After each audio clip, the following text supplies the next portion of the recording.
Okay, we got some breaking news from the NFL world today. So, former Indianapolis Colts head coach, former Eagles offensive coordinator Frank Reich has now been hired by the Carolina Panthers. Somewhere along those lines. Happy I like those Halloween glasses. I like those glasses, dude. They're Tonight's nice. gonna be a thriller! Have I told you I worked at the World Series? It was my first year at the stadium. I went to Fanatics Fest, I went to Comic Con, and I went to the World Series. It was my first year at the stadium, and the Yankees made it all the way to the World Series.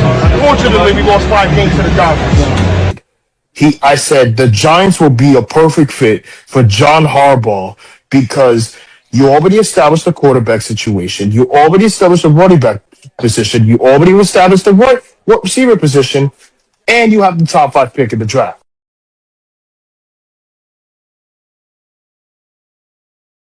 Todd Bowles, at best, is a mediocre coach. He did the same situation with the Jets back in 2015, ultimately maliciously ruining a power-hungry Baker Mayfield and potentially Mike Evans. But Indianapolis ultimately came back, got the go-ahead touchdown. Then, at the end of the game, when Brady got the ball less than a minute, Peyton had his head down the entire time because he knew Brady had enough time. But the interception happened. It's funny. All of a sudden, Peyton Manning hears the crowd roaring. He finally looks up and starts jumping up and down real.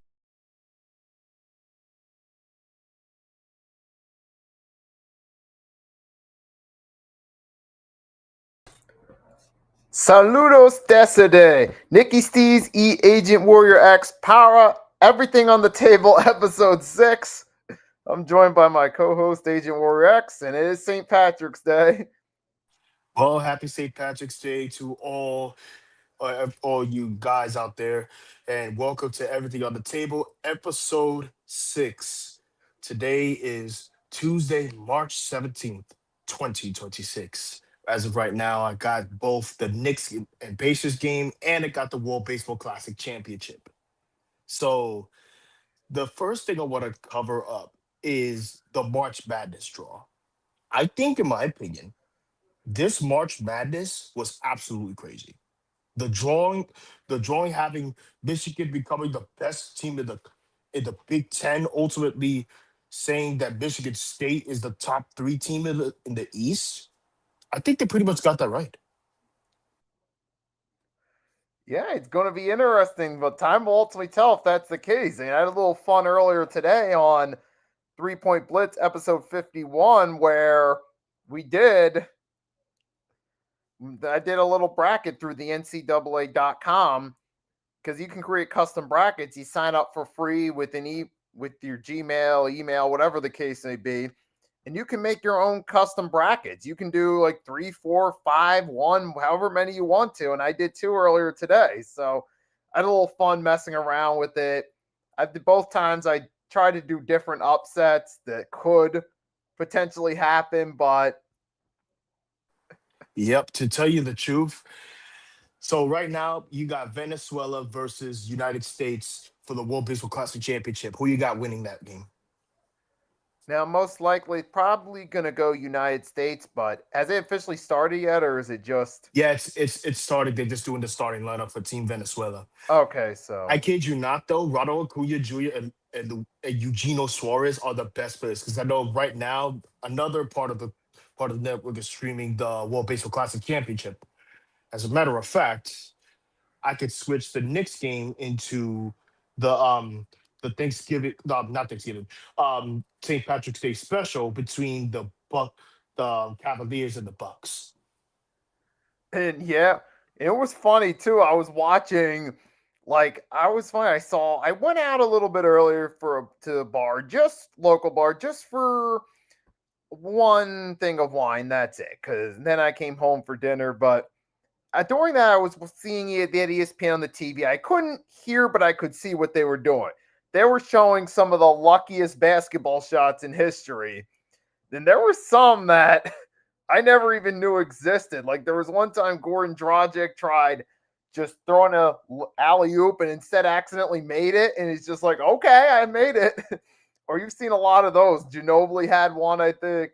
Probably a few other players, or one time Jared Allen had that free throw for the Nets that just bounced off the rim like 6 times before it finally went in, and hit Jared Allen his head back the entire time, waiting to see what happened. Then when it finally went, he just put his head forward, nodded. Yep. Or fun. even that lucky shot from the Raptors and Sixers game 7. You know what game I'm talking about. Yep.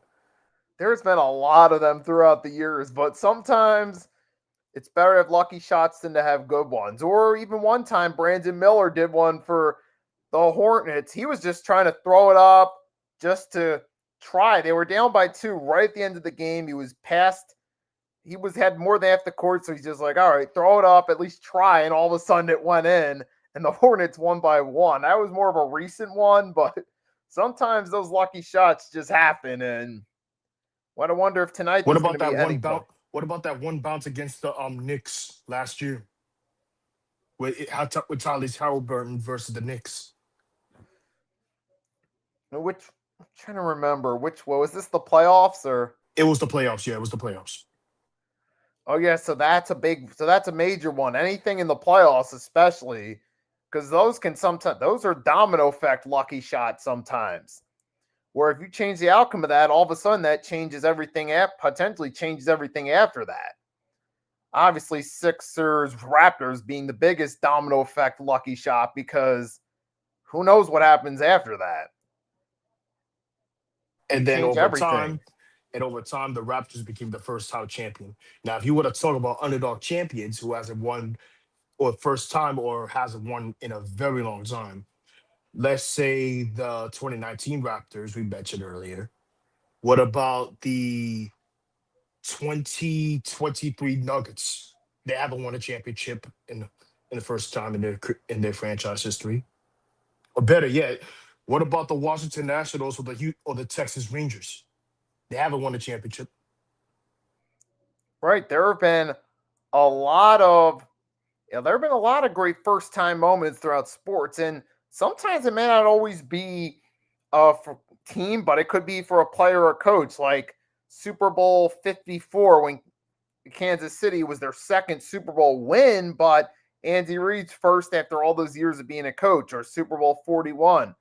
The Colts first in Indianapolis, second in franchise history, but finally Peyton Manning and Tony Dungy got a ring after waiting all those years. Yep, that's the Colts, I'm assuming. And this year celebrates 20 years of the 2006 Super Bowl with the Colts and Bears. That was a really good one. And there's been a funny trend going on the last couple of years. Eagles lost Super Bowl 39 to the Patriots, won Super Bowl 59. Seahawks lost Super Bowl 40, but won Super Bowl 60. Now, can the Chicago Bears follow that trend? I mean, the odds are higher now than it would have been a year ago, but that remains to be determined. No, I'm going to go with no, because you have some other teams that is up and coming. You have the Rams looking like a still great team. You have the Seahawks still looking like serious contenders after that massive run they had last year.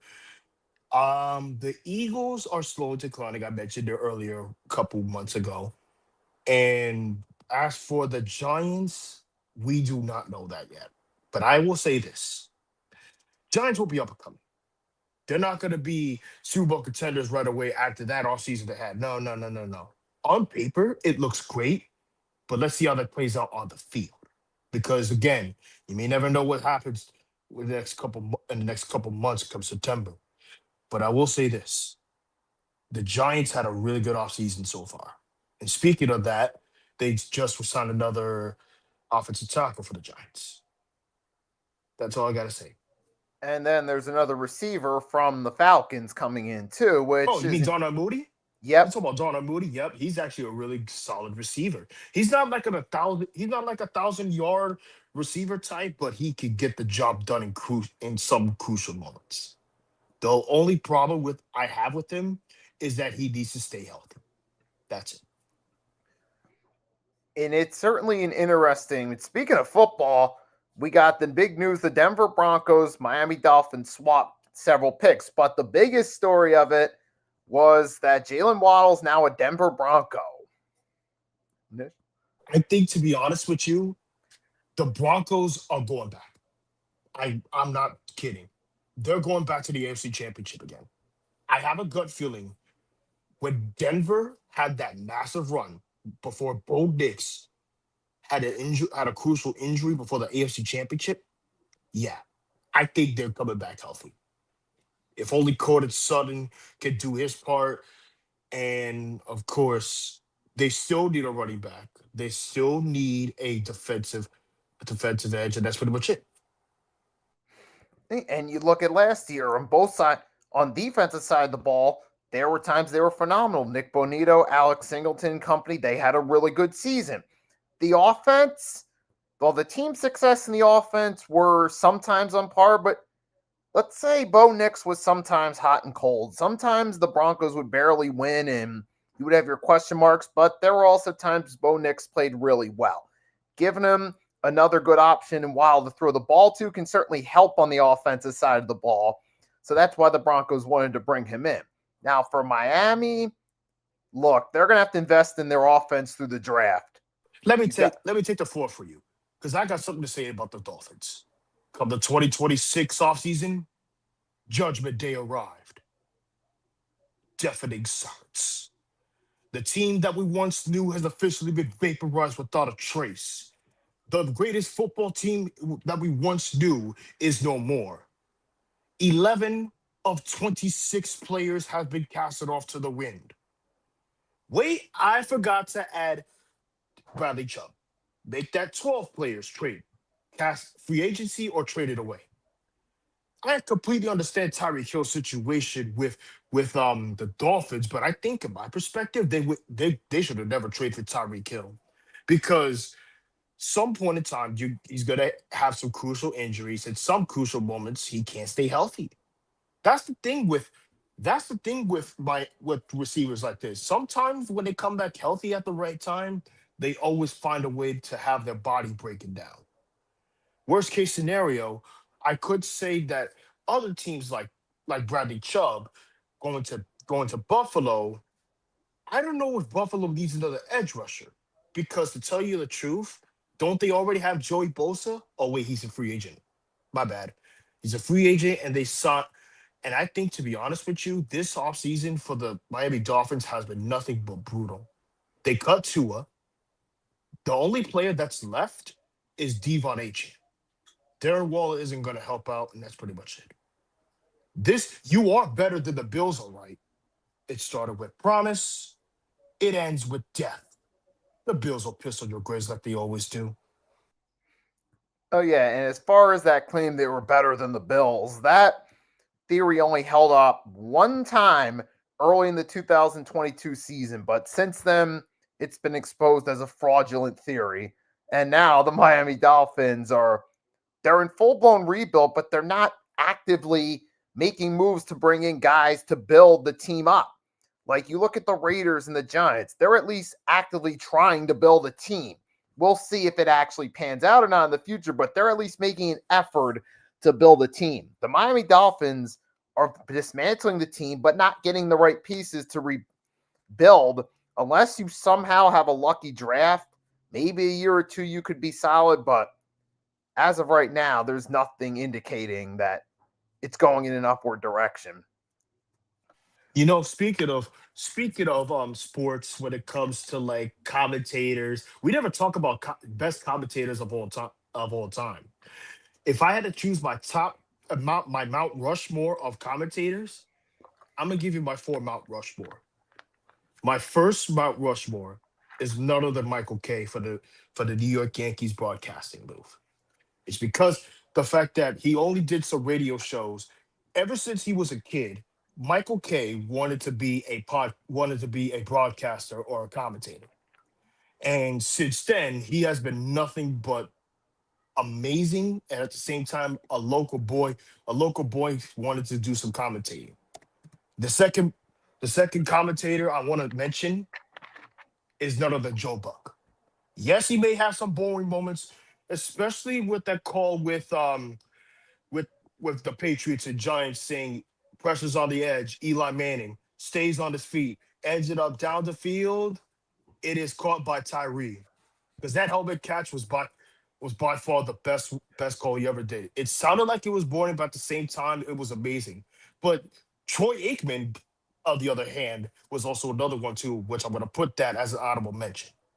My third, Mount Rushmore of sports commentators, it's close. It's down between Al Michaels and, of course, Joe Davis.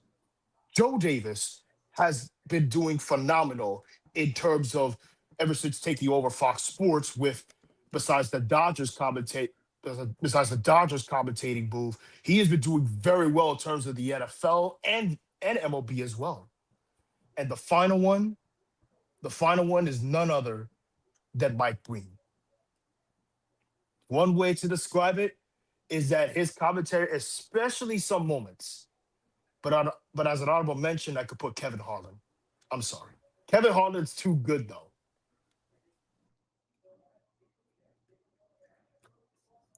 For me, I'm gonna go a little bit outside the box, go old school.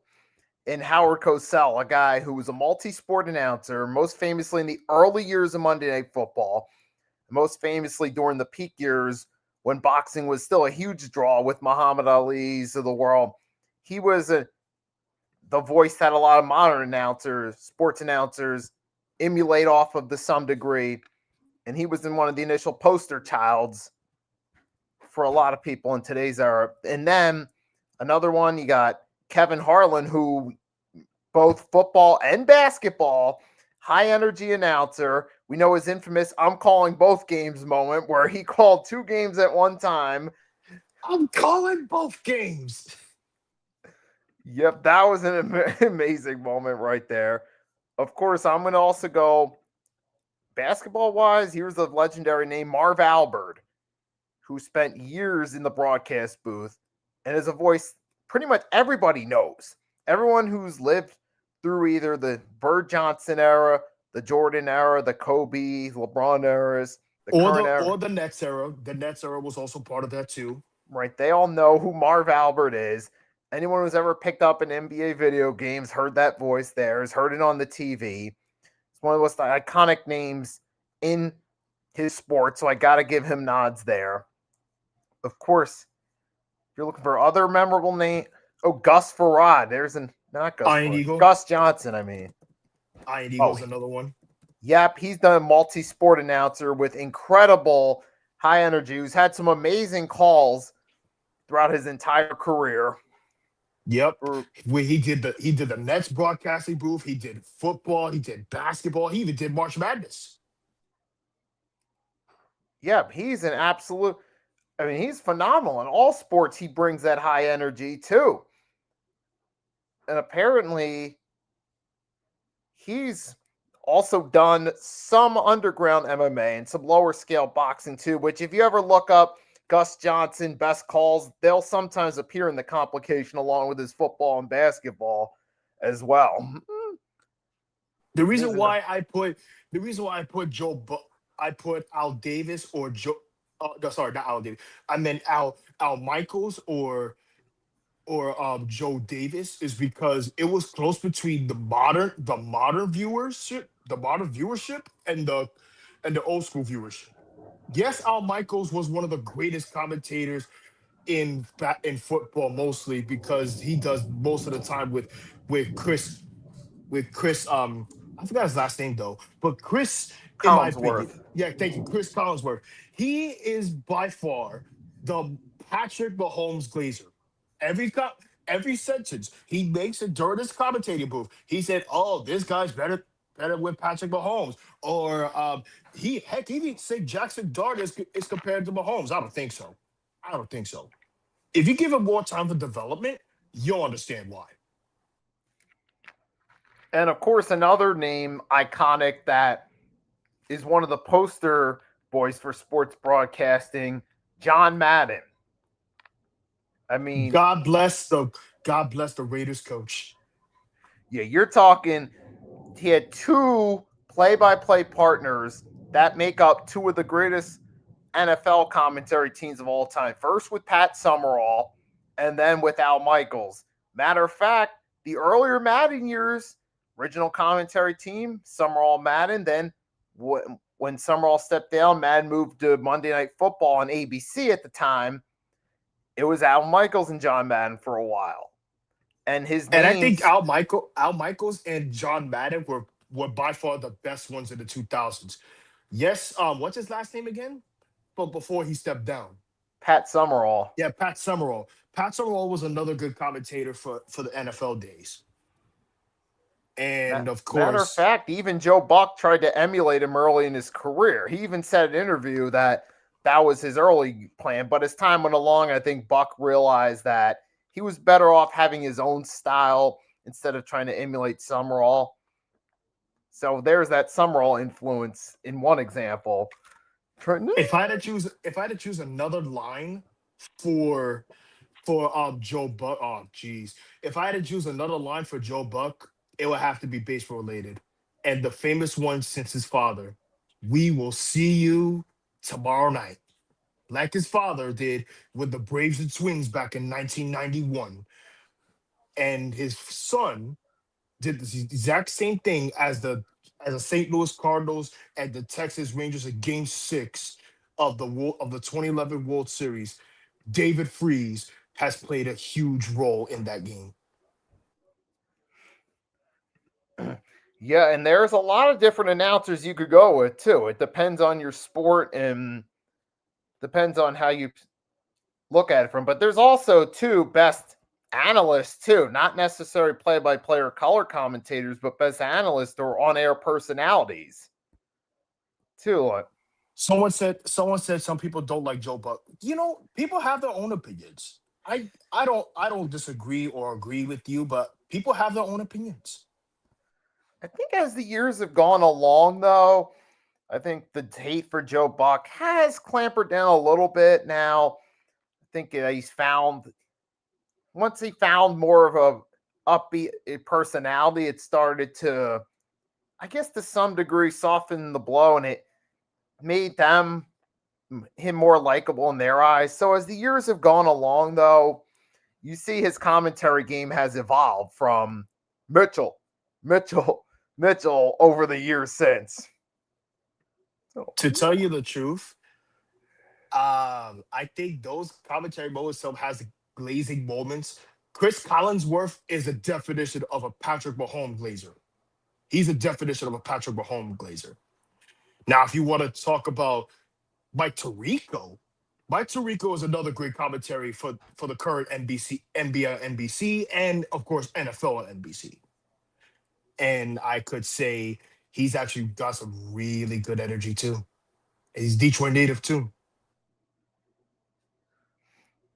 Right now, if you want to talk about some of the best and most engaging analyst personalities, obviously Stephen A. Smith on ESPN is the most famous, but don't forget who paved the way.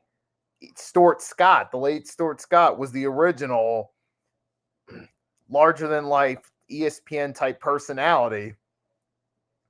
You know what?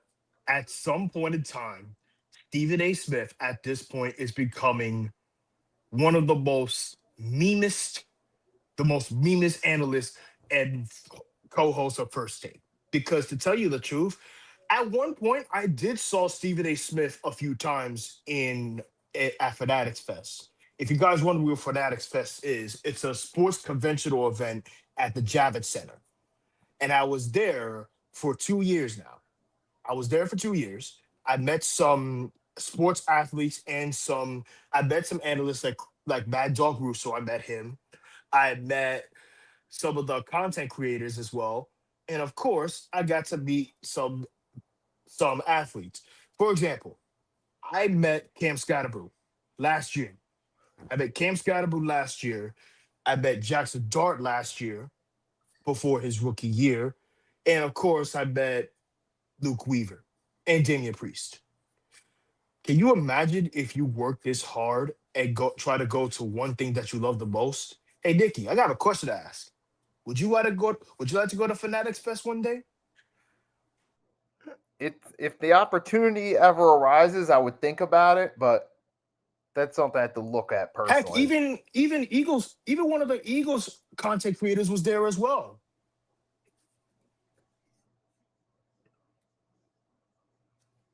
Yeah, that's something to think about. But like I said, like Stephen A. Smith is the modern day large in life personality that everyone recognizes. And here's credit, he's found a way to be versatile too with his work. He's found ways to click with different people throughout the years. And another one who, over the past decade or so, ever since 2016, when Skip Bayless left ESPN and went to FS1, he pretty much paved the way for none other than Shannon Sharpe to become one of the biggest personalities. He got to extend his personality that made him a likable, that made him a draw in the NFL. Now he got to take it to a larger stage, and he became more than just a football guy. Early on, people saw Shannon Sharpe as a football guy. He was on CBS, then eventually first throughout Undisputed with Skip. He became more. He started talking about basketball. He started talking about athletes related to life issues, about making smart decisions, and about making, he talked about that particularly with certain players. Like I remember with Jerry Richardson when he had to step down due to some of the allegations he faced. He talked about how the importance of making smarter decisions in the workplace, period, whether it's a sports setting or any other setting. And he's now he's doing his own show, the Club Shay Shay. He has guests from all different walks, from sports, from entertainment, music, all different Athletes, walks. right, Yeah. etc. To tell you the truth, Shannon Sharpe is by far the best analyst. His attitude during his Broncos days, his Broncos and Ravens days was the best. But ultimately, his analytics is off over the top hilarious. Because if I had to choose the best one, it has to be the one segment with the Dallas Cowboys back in 2020. You remember that season with the Cowboys had the best offensive seasons in the NFL, ultimately gone to waste. They should have never burned their last time out, to tell you the truth. Oh my goodness. I still trying to figure out what they were thinking when they did that. That was just the most embarrassing way to flame out in the playoffs in terms of stupid decision making beside the Russell Wilson interception in the Super Bowl. That obviously is the stupidest because of the circumstances behind it.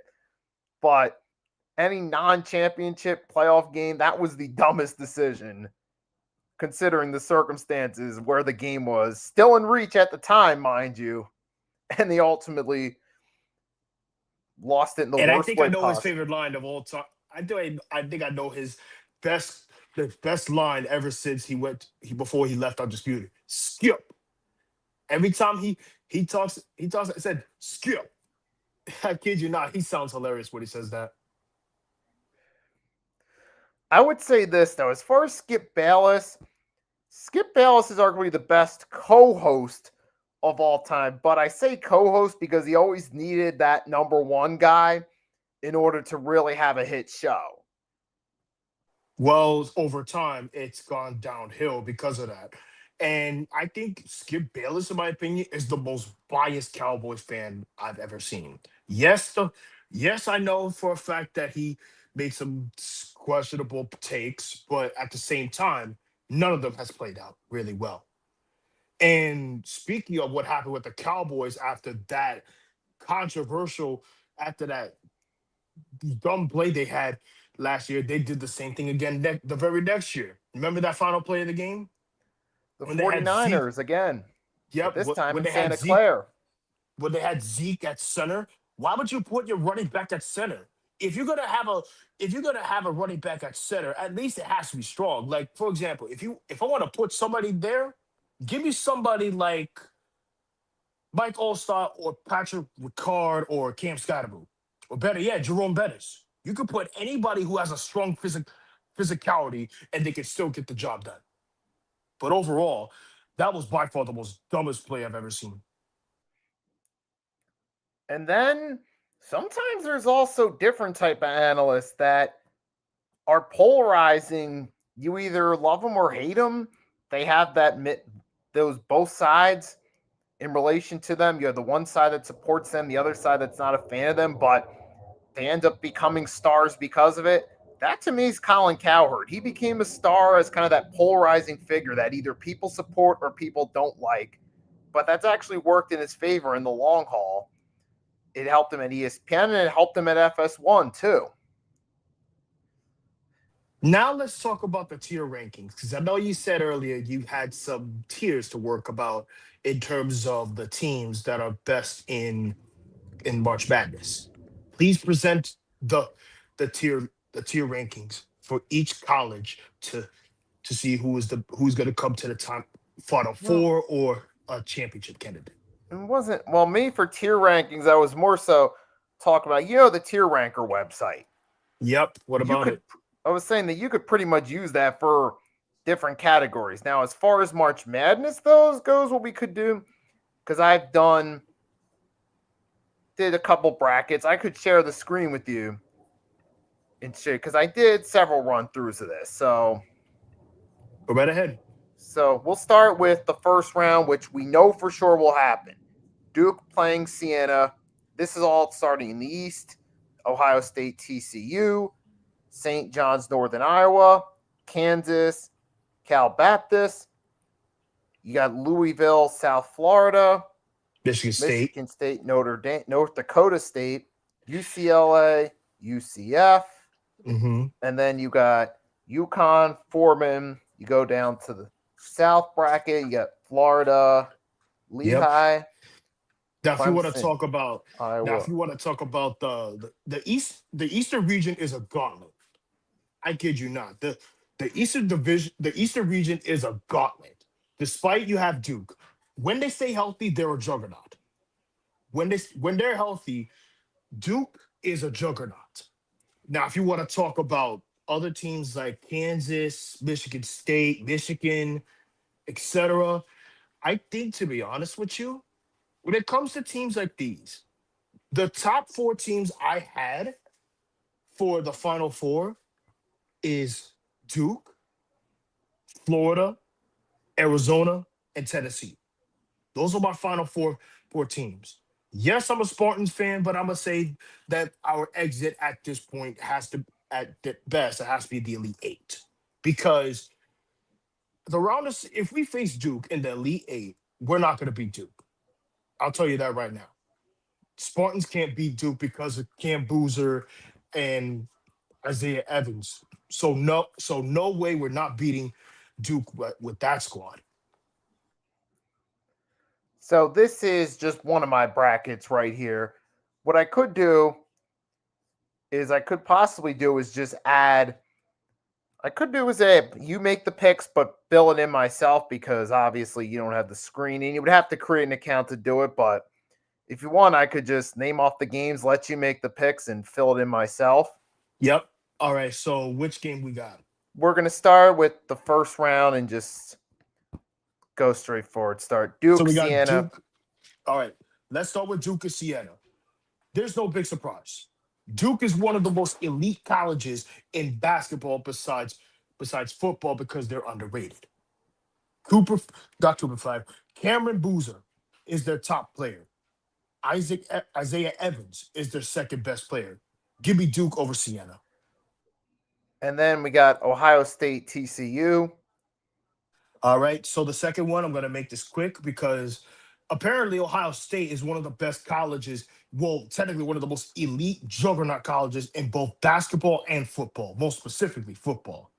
But I got them beating TCU. Give me Ohio State over TCU.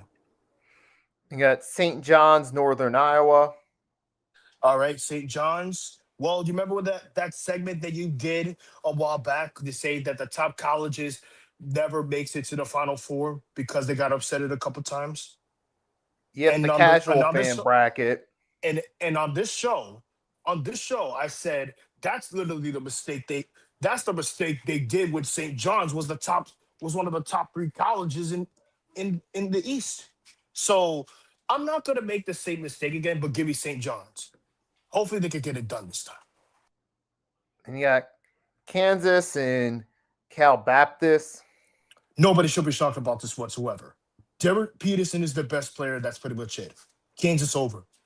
Kansas over. Damn it. All right, next one. Louisville versus South Florida. Mikael Brown Jr. has been playing a lot better, but in terms of draft stock, I could see him as a top 10 pick. Give me Louisville. You got Michigan State and North Dakota. Well, you know what they say. Michigan State every year is a March Madness contender.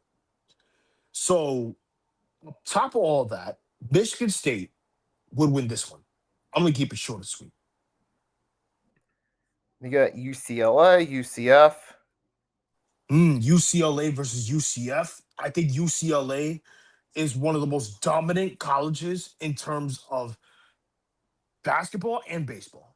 Most specifically basketball, baseball. But considering that, give me UCLA. And then UConn Foreman. Give me UConn. And then we go to the South. We got Florida Lehigh. Give me the defending champs. And you got Clemson, Iowa. Clemson is a really solid squad, but give me Clemson too. You got Vanderbilt, McNeese. Give me Vanderbilt. Then we go Nebraska, Troy. Give me Nebraska. Then you got North Carolina, VCU. You know, if only Caleb Wilson would have played a little bit longer, his draft stock would have increased a lot more. Give me North Carolina. And you got Illinois and Penn. Give me Illinois. I saw that upset that happened in the Ivy Championship. You got St. Mary's, Texas A&M. Give me Texas A&M. And the last one for this side of it, Houston, Idaho. Houston. They went back to the finals last year. Kingston Fleming is also great too. All right, this is the opposite side, so we'll just go up then. Iowa State, Tennessee State. Iowa State. Santa Clara, Kentucky. Kentucky. They're elite in basketball. Yep, Virginia, Wright Street, however that's pronounced. Virginia. And they got Tennessee versus Miami of Ohio. Give me Tennessee.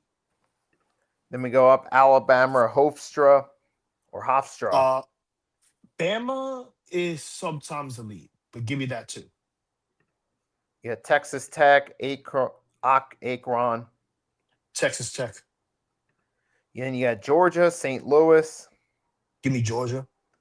And the top seed in the Midwest, Michigan against UMBC. Give me Michigan. And then, all right, so you got last part of the opening round. You got Purdue at Queens and Purdue. You got the Hurricanes and the Missouri Tigers. Give me the Hurricanes. And you got Gonzaga, Kennesaw State. Give me Gonzaga. Gonzaga is sometimes elite too. Yeah, BYU. This is something I want to NC say State. about BYU. If BYU becomes serious contenders, AJ Depensah might be the player of the tournament. But he's one of the top 3 players of this year's draft class. So give me BYU. And then you got Arkansas, Hawaii. You know, a lot of people's been talking about Darius Scuff. Darius Scuff is looking like an elite player. For the first time since 2003, this draft class is elite. Give me Arkansas. And you got Wisconsin going against High Point.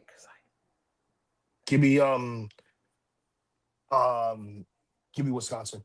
Give me Wisconsin. All right, then you got Utah State, Villanova. Villanova. And now we're starting to move up. The last one for the opening round. Yep. Now we're moving on to the second round where things get a little more interesting. We'll stick with this side. Arizona, Villanova. So between Arizona, I think Arizona looks very good, but I'll see them moving on.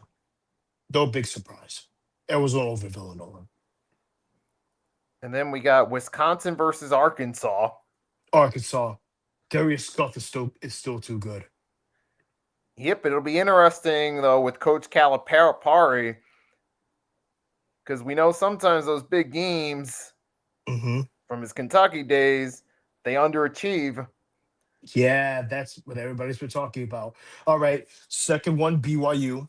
I mentioned earlier, AJ Depensa is great, but if he continues to play better, he could be a candidate for player of the tournament. And then we got the Hurricanes versus Purdue. That's good. That's gonna be a good one. But I think Miami should advance as an upset. He's got the Hurricanes beating Purdue. Then we go Michigan and Georgia. Michigan. Yaxel is actually really solid. Yeah, Bama. Texas. Go ahead. Yep. Bama over Texas Tech. And then we have Tennessee. Give me Tennessee. Nate Abbott is actually pretty solid. And you got Kentucky over Iowa State. Kentucky. Or do you have that? Okay. I think I pronounced. And now to the other side, second round, got Texas A&M and Houston. Kingston Fleming can go off. Then you got North Carolina, Illinois. Tar Heels, obviously. If Caleb Wilson could stay healthy. You got Vanderbilt, Nebraska. Yeah, Florida, Clemson. Defending champs. And then we got UCLA, UConn. I'm sorry, but Bruins is not sometimes good enough. And you got Louisville, Michigan State. Michigan State. Go Spartans. Next one, St. John's versus Kansas. Derek Peterson should beat St. John's. No, I didn't say St. John. No, I said Kansas. I said Kansas should beat St. John. And then we have Duke. All right. Duke. So now we're moving on to the Elite Eight. So start that off on this side. Duke versus Kansas. Duke. Cameron Boozer should go off, and as long as the Blue Devils stay healthy, they will have a shot to be an elite college team. And then I would set then Michigan State and UConn. You know, between UConn and Michigan State, they always find a way to disappoint at the end. But give me UConn. Because Michigan State, most exit has to be the Elite Eight. The worst case scenario has to be the first or second round. We move down. The We next got one, Florida and Nebraska. Is the rematch. And next up, give me the defending champs, obviously. Florida's still too good. North Carolina should be good.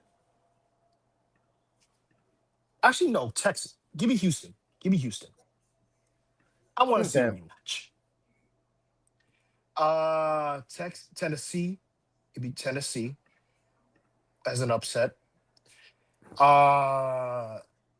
Give me Bama as an upset. I know Yaxel's a really great player, but not by a long shot. And I'm going to say for the final two, BYU, and the final one, Arizona. And now we're getting to the closer. To the Final Four. Duke, UConn, Arizona, BYU. If I had to choose one, let me double check. Oh wait, I think we're at the Elite Eight actually. Oh yeah. Give me Tennessee. All right, so we'll go Tennessee over Bama. Is that it? Might as well go Florida, Houston while it's still on the screen. Yep, prediction. It's a rematch, so give me Florida. Florida can go back. All right, we're getting closer. We got, as you can see, we got a half of the Final Four set. Yep. And then give me Duke. As long as Duke stays healthy, they're good. And this is going to be a close one because AJ Depensa could be a really great player in the tournament, but I think Arizona Wildcats are too strong. So give me Arizona. And now we're at the final four of Agents bracket. All right, so we're down to 4 teams: Duke, Florida, the defending champs, Tennessee, Arizona. Between the two number one teams in each region, let's start with Florida first. Florida was by far the greatest college basketball team. Football, they are a graveyard. They're a graveyard in terms of quarterbacks and other positions. As for Arizona and Tennessee, Tennessee had a great run, but Arizona's too strong. So my final two will be Arizona and Duke. Arizona and Duke. Yep, Arizona and Duke. Let's make So it will not be, so the defending champions will be dethroned. So now we're on to the championship. Duke versus Arizona. The winner of this year's 2026 March Madness is the Duke Blue Devils. And the tiebreaker is 3. Okay, so we'll just put in something like 77, 74. Yep. They win by 3. Because I have a feeling, because again, Arizona is a really good college team in terms of this year. So we do not want to underestimate our opponents. Like what the Eagles did on the first meeting in of last year. They pretty much underestimated the entirety of the Giants. And look how that happened. They lost. But you know who else lost? The Phillies. The Phillies against the Dodgers. That game was actually crazy. So the next thing I want to talk about is basketball, is the March Madness video games. I remember EA Sports used to make March Madness video games. If I had to choose the best March Madness game, it would have to be March Madness 2004 with Melo. Because despite the fact that Melo was one of the best players to come out of Syracuse, but I think if only Syracuse made it to the national championship, Melo would have won. Well, hey, I mean, as far as some of the best games go, you got March Madness. Was it 09 the year Derrick Rose was on the cover? That was a really good game. Blake Griffin, that was like 2000. That was like 2011 or 2012, I think. Right. And you even had 2K used to do hoop games too for March Madness. College hoops, yep. Yep, College Hoops 2K5 was a good one. Heck, even 989 Sports did some college basketball games too.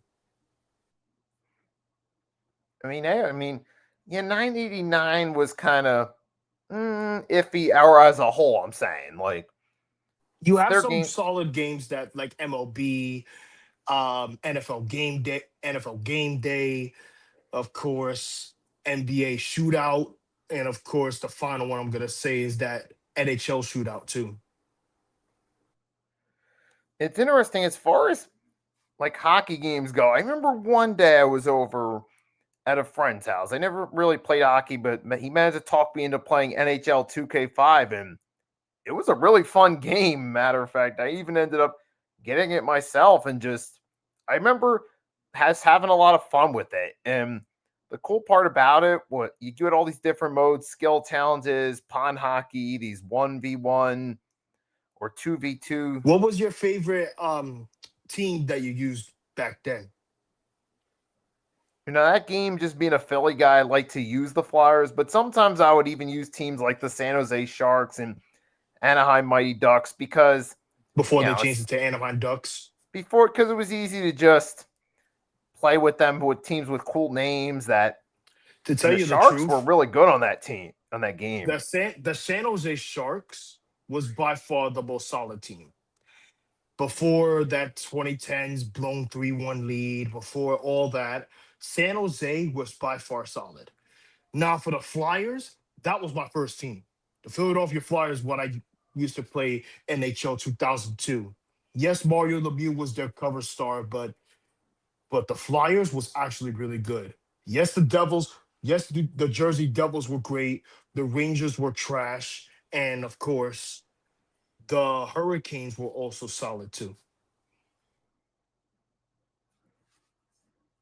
But then, as far as like college games as a whole, my favorite was NCAA '06, the Wait, you football talking about? game. Oh, I thought because I was gonna say there's two NCAA games. MVP baseball dub 2006. That was the NCAA college baseball, and then you have March Madness, and you have NCAA NCAA football and NCAA March Madness. Yeah, the football one, that was a lot of fun, especially the pregame with Lee Corso doing his picks, the being able to relive classic moments with classic teams, kind of like its own situation mode. That was fun. Or even being able to play, what was it again? You build your own player and eventually import him into Madden '06, which was the first ever superstar mode for Madden. That was fun too. Wait, you talking about NFL Street 2 import to You could Madden do 06? you could do both NFL Street and NCAA. NCAA football. Yep. What about March Madness? What about NCAA March Madness? Have you ever tried playing one of those games?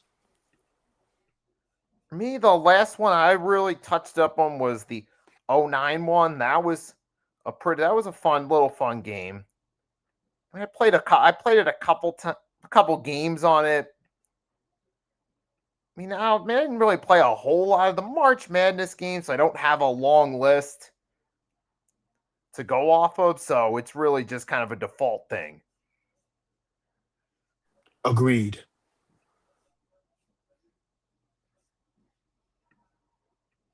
To tell you the truth, we're 1-0 down against Venezuela.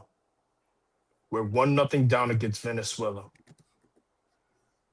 So yeah, is it what inning is it? Is it still the first or second? I think it's the third. I think we're at the third inning. Okay. We're at the third inning. Top of the third.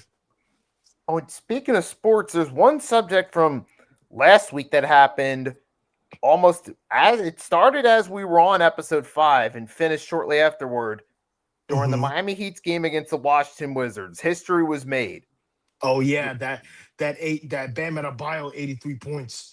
I was literally after the Nets game, right? I was like, Bam Adebayo dropped 83 points. I mean, Yeah, this was crazy. Him surpassing Kobe Bryant is crazy. God bless. God bless for both Wilt Chamberlain and Kobe Bryant.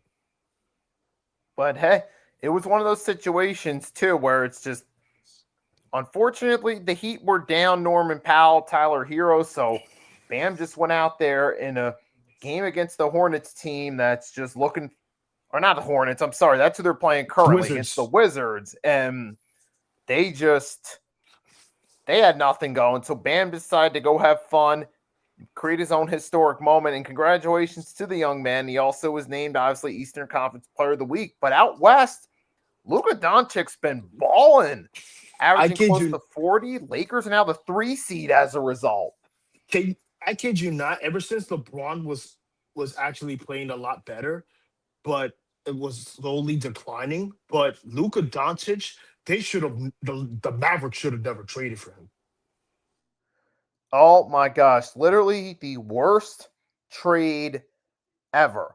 Worse than the Sonics being baited by the Bulls into trading Scottie Pippen right after they drafted him, because to be fair, you didn't know what Scottie was going to become at the time. It's bad in hindsight, but I could give the Sonics some benefit of the doubt.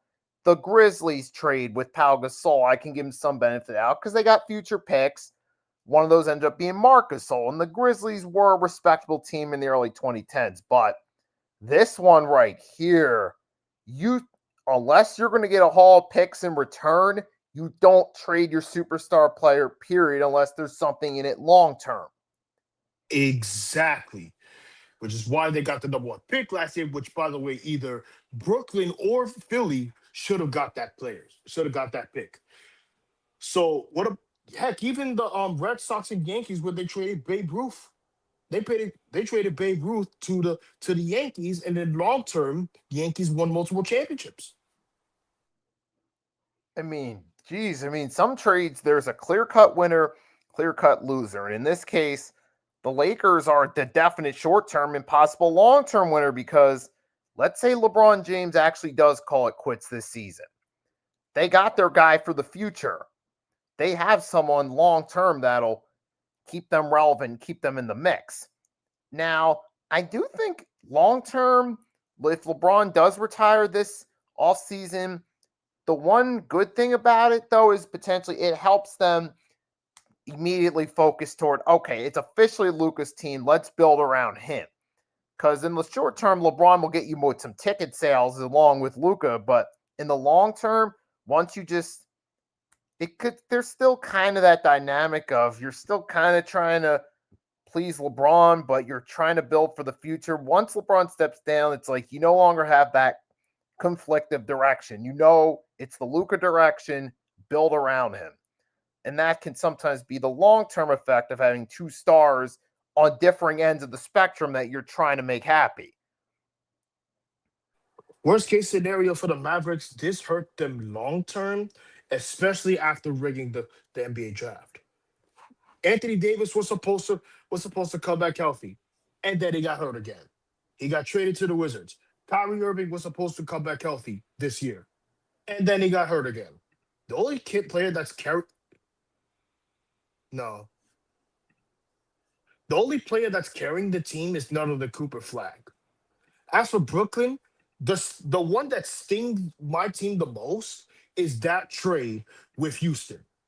With that tanking rule next year, that's gonna hurt us. That hurt us back 2023, and it hurted us again in 20 or potentially hurt us again in 2027. So and yeah, that trade with the Celtics when they had Paul Pierce and KG, that hurt us long term too. Yep, and as far as you guys go, I can't believe how easily my team beat you guys on Saturday. I know the final score looks more competitive, but for majority of the game, it was not at all. It was almost looked like if you had a casual fan that was kind of peeking on the weekends, they wouldn't even know that Maxi was out based on the scoreboard. That's how Worst case embarrassing it scenario was at that one VJ point. Edgecombe was also hurt too. If though and yes, Embiid I know was hurt, but I was like, oh great, we're gonna destroy our tank again like we did last year. But ultimately we didn't. We made it come back at the fourth quarter, but ultimately fell short. Because the fact that the some players in development like Ben Saroff, Diego Durham was out for the year, I know. Nolan Troy needs to produce a little bit more and top it all off, they need to start a lot more players. And I'm talking about younger players. Yes, Michael Porter Jr. Yes, Michael Porter Jr. was questionable that game, but Nick Claxton was resting, but Noah Clowney is potentially out for tomorrow's game against the Thunder. I mean, that's insane. And here's another interesting discussion because in the East, the Atlanta Hawks with Jalen Johnson have started to heat up alongside, well, no pun intended, the Miami Heat, and they're winning games at the right time. Now, the question I ask is, should Jalen Johnson be in consideration for All NBA this year? Maybe if he continues to play like that, yes. Like I'd say if the Hawks finish the season strong, based off the entirety of the season, at that point, yes, he will have certainly earned an All NBA based on a strong finish to the season. But as long as he can stay healthy and the Hawks keep winning games down the stretch, building momentum for the playoffs, possibly being the 6th or the 5th seed, we'll have to see. But speaking of that, the Orlando Magic at the 5th seed are kind of a sleeper 5 seed. They're a team that could actually be an upset on an upset alert team for someone in the opening round.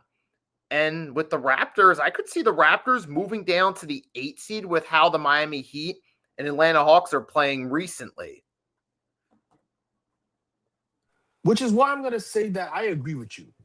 Raptors over time became good with Scotty Barnes. But I think in my perspective, if only the Heat, the Hawks never traded never traded that pick, if only the Pelicans never traded that pick to the Hawks, they would have never been in that situation. But the Pelicans are now they're sabotaging a tank. Now they want to win. Now you want to win more games. Now you want to destroy a tank. Well, guess what? Milwaukee isn't going to save them either. Because what if they're in the play-in tournament and just say they want to win it all? And yes, Giannis, I know it's hurt. And yeah, the Milwaukee Bucks, man, I just think I'm just going to call it right now. This is going to be Doc Rivers' final season as an NBA coach. I still think he'll want to coach, but I think some teams are going to finally look around and say, you know what? You had a nice run in the 2000s. Congratulations on that championship with Boston, but your style is dated. And really, in recent years, we've seen the cracks fold in Doc Rivers' style of coaching. Even with the Sixers, he had Embiid and Harden pretty much, and the young Maxey getting better to help him to hide his deficiencies during the regular season. But then when he went to Milwaukee with Giannis and not really much of a team, it started to get exposed more. And to top it all off, the Bucks got Cam Thomas. Wow, I can't believe Cam Thomas really played that bad. And I'm surprised he even declined the contract for the Nets as well. This is what he gets for not trying to want more money. But then again, we're in the cap space. Right, and as of right now, just some live updates. Pistons are up 183 on the Wizards, working out their frustrations over some of their recent tough losses, which I'll say about that. Pistons may be the number one seed, but losing to teams like the Raptors, the Knicks, and Spurs makes me question how far they'll really go come playoff time. Based on recent weeks, I could see second round as their ceiling. What about the Nets? You didn't mention that. Right, but that's the point is, though, they're winning games against – oh, wait, because they split a couple games with the Nets in recent weeks. To tell you the truth, we should have never won that game. We should have never won that game.